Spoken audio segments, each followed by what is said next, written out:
Bonjour, je suis Christian Philipsen.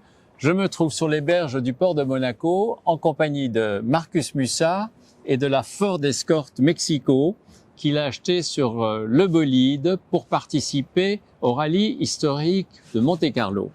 Bonjour Marcus. Bonjour Christian. Ravi de te voir. Et alors ma première question évidemment est comment s'est passée la transaction sur le bolide? Est-ce que tu es satisfait à la fois de nos services et de cette Ford que tu as achetée en fait sans l'avoir, sur la base des informations que nous donnions sur le site?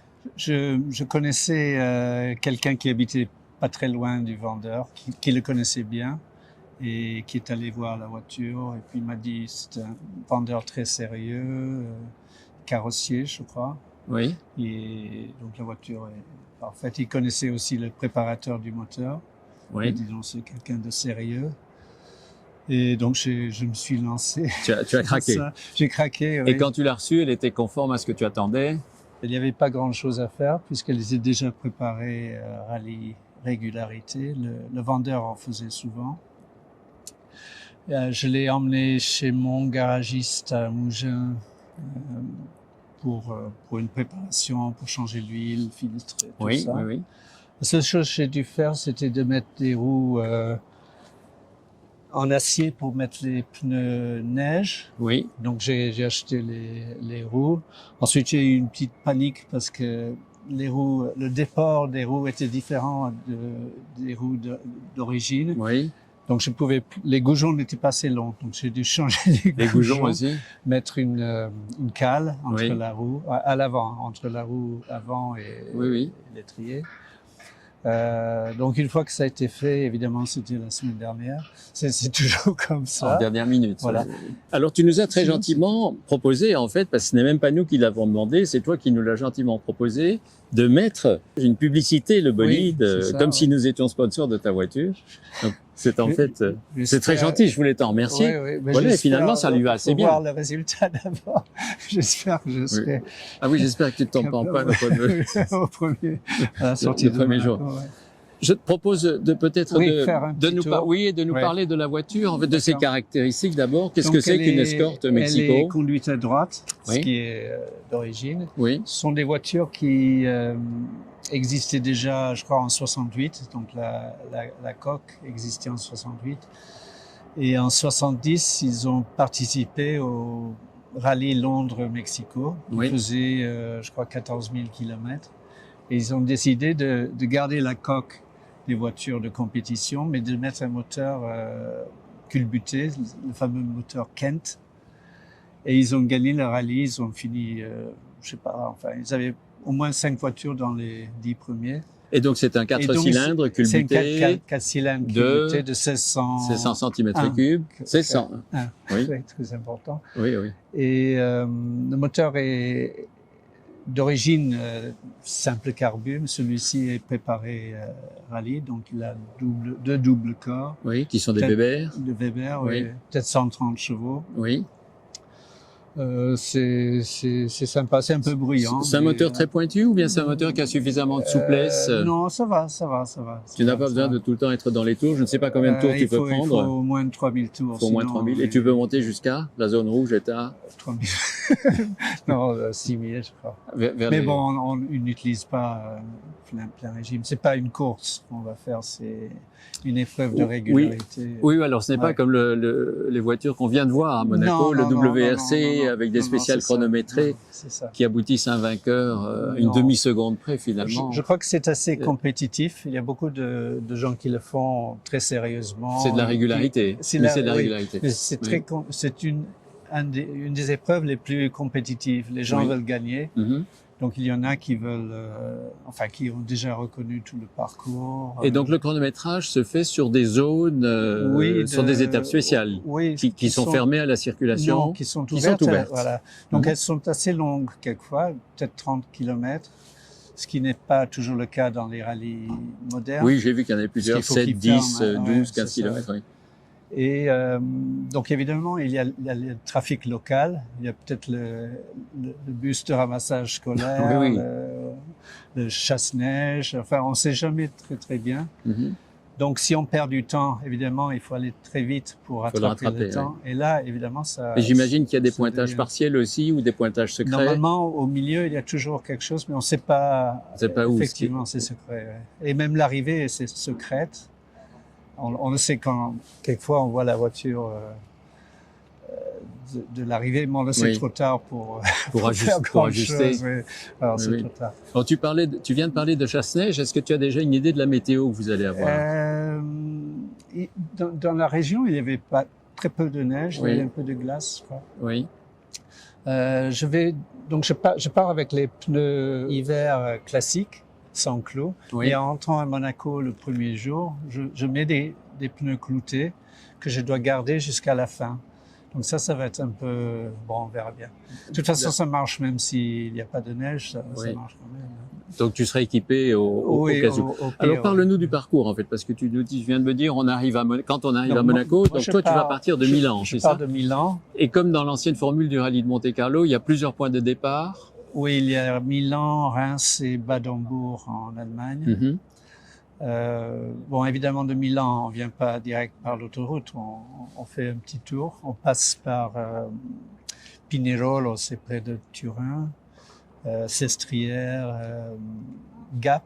Donc, on rentre en France. D'accord, Gap sur la route Napoléon. Oui, voilà, c'est ça. Après, on redescend très joli comme route directement, par la route Napoléon. D'accord. Et donc ça, ce sera une étape de nuit? Hélas, oui, on part à 6 heures, donc il faut déjà... Je me souviens, parce que j'ai fait le rallye. Et on arrive pratiquement 6 heures le lendemain. Il y a quelques années, la première étape, c'est effectivement... toute la nuit, oui. C'est le plus dur. Ça commence. Mais c'est pas compétitif, il faut juste arriver. C'est une étape de liaison. Oui.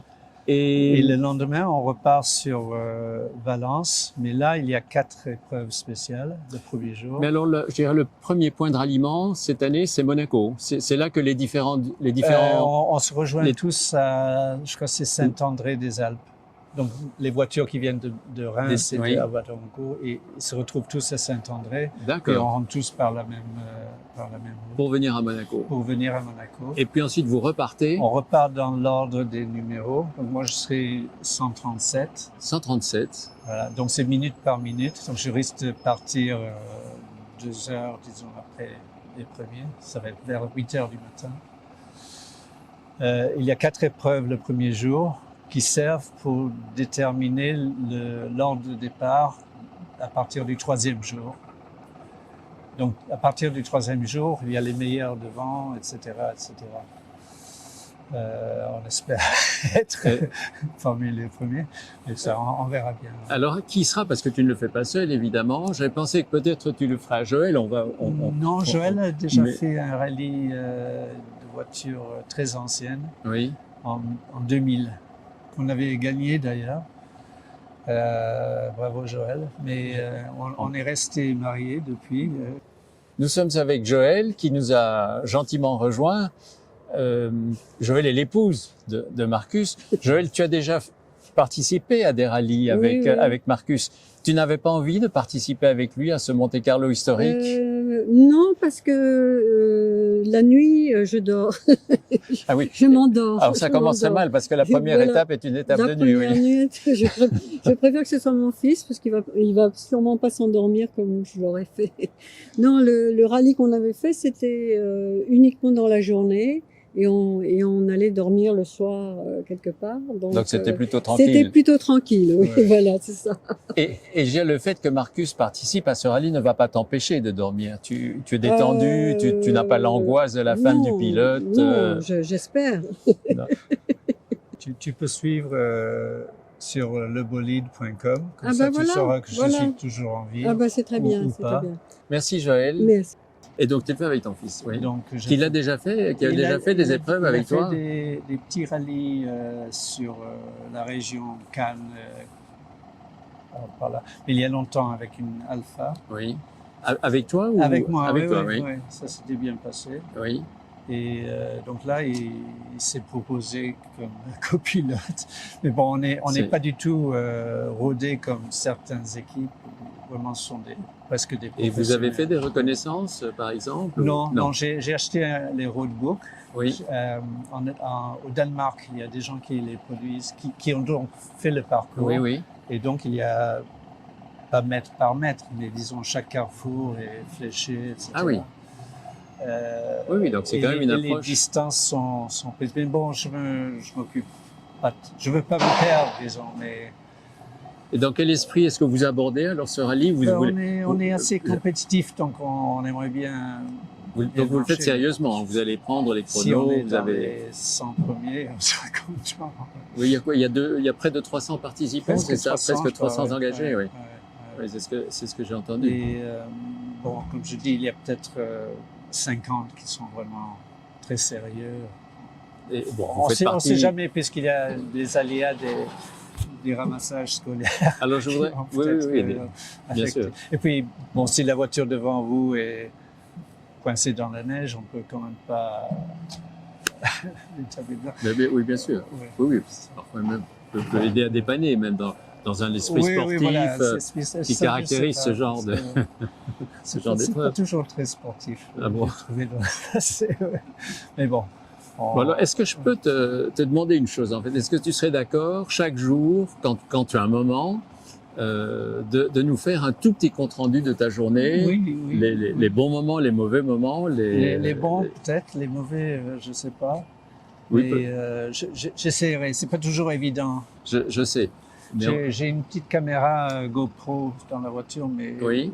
je garantis pas qu'on va trop s'en servir. Parce qu'il Mais y a tellement de choses à penser que. Absolument. Mais bon, je prendrai quand même quelques photos, puis le soir, j'essaierai de.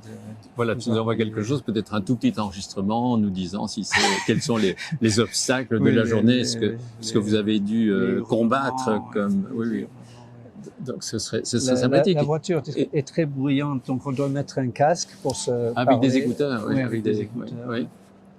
Mais je crois qu'on l'entend pas sur le GoPro. Donc on n'aura pas les commentaires comme en rallye moderne, toutes les notes. On ne vous aura pas en direct dans les spéciales. Bon. Mais Marcus, écoute, la seule chose qu'on peut te souhaiter, c'est de terminer, bien entendu, de bien terminer. Oui.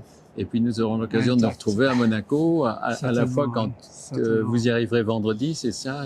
Vendredi, puis... on repart et on revient je crois que c'est le mercredi 1er ou le mardi très tard. Et puis on a une dernière nuit, la fameuse nuit du Turini, avec 2 épreuves. Ça se passe à minuit, donc on revient très tôt le mercredi. Et on a un dîner de gala. Le dîner de gala, bien sûr, avec la remise des prix. D'accord. En tout cas, merci 1000 fois, Marcus. Ravi de la confiance que tu nous as faite. On espère évidemment que tout se passera bien. Et tout au long de ce rallye, on sera en pensée avec vous. Ça, c'est l'équipe anglaise, parce qu'il y a un prix par équipe. Oui. Il faut être 5 voitures. Ah oui. Voilà. Donc, je suis avec 4 autres Anglais. Oui. Dans cette équipe Retro Speed.